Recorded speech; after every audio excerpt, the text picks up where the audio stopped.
Monsieur Uemura Satoshi, maire adjoint de la ville de Kyoto, Monsieur Laurent Pic, ambassadeur de France au Japon, Monsieur Suzuki Oichi, ambassadeur du Japon en charge du Kansai, ancien ambassadeur du Japon en France, Monsieur Pierre Buller, président de l'Institut français, Monsieur Éric Normand-Thibault, directeur du bureau Asie-Pacifique de l'Organisation internationale de la francophonie, Monsieur Jean-Marc Dufay, président de la Fédération internationale des professeurs de français, chers partenaires, chers professeurs.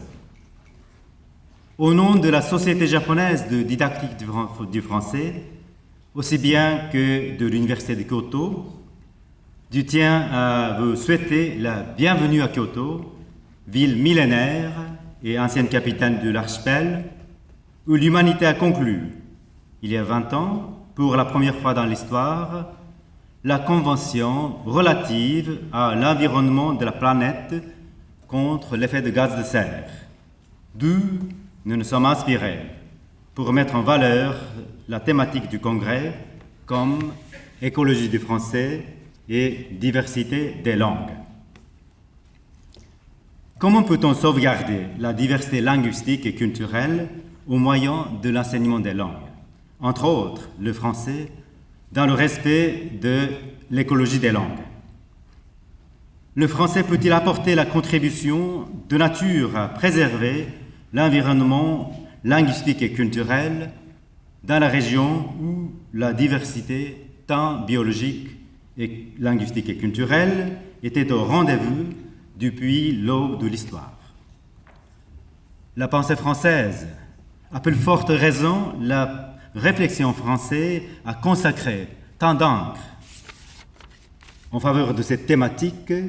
c'est important de placer ces valeurs comme le monopole à développer. Votre présence à Kyoto nous encourage et elle témoigne l'envergure de l'enjeu de débat de nos jours, où la pensée unique, soutenue par la langue unique, se déploie encore en termes d'efficacité économique. Notre mission noble, qu'est le professeur de français, n'est certainement pas destinée à servir cette logique d'inspiration néolibérale. Même s'il est nommé congrès régional de la Commission Asie-Pacifique de la FIPF, ce grand rassemblement, constitué de plus de 400 acteurs venus de plus de 50 pays et régions, dépasse largement cette zone géographique vers la portée universelle. Le Japon ne fait pas partie ni de la francophonie institutionnelle, ni de la francophonie au sens sociolinguistique du terme, et pourtant ce congrès est soutenu de manière particulièrement importante par les autorités locales auxquelles j'adresse mes remerciements, en particulier à la Société japonaise de la promotion scientifique Nihon Gakujitsu Shinkokai,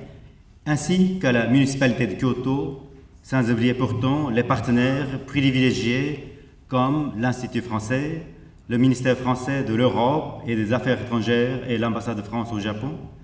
la délégation générale du Québec, l'ambassade de Belgique, l'Organisation internationale de la francophonie, l'Agence universitaire de la francophonie, pour ne citer que des instances internationales. 20 ans après le congrès mondial de la FIPF à Tokyo, la SJDF a engagé un pari pour cette manifestation aussi prestigieuse qu'importante avec la nouvelle génération qui a consacré des efforts considérables pour vous offrir un accueil de qualité. Vous allez découvrir notre esprit au cours des 5 jours à venir. Je n'ai plus qu'à vous souhaiter que cette rencontre soit l'occasion d'apprendre, de présenter vos travaux, de discuter avec vos collègues d'autres pays et de créer ou renouer des amitiés, et ce, en français, langue de partage. Je vous remercie.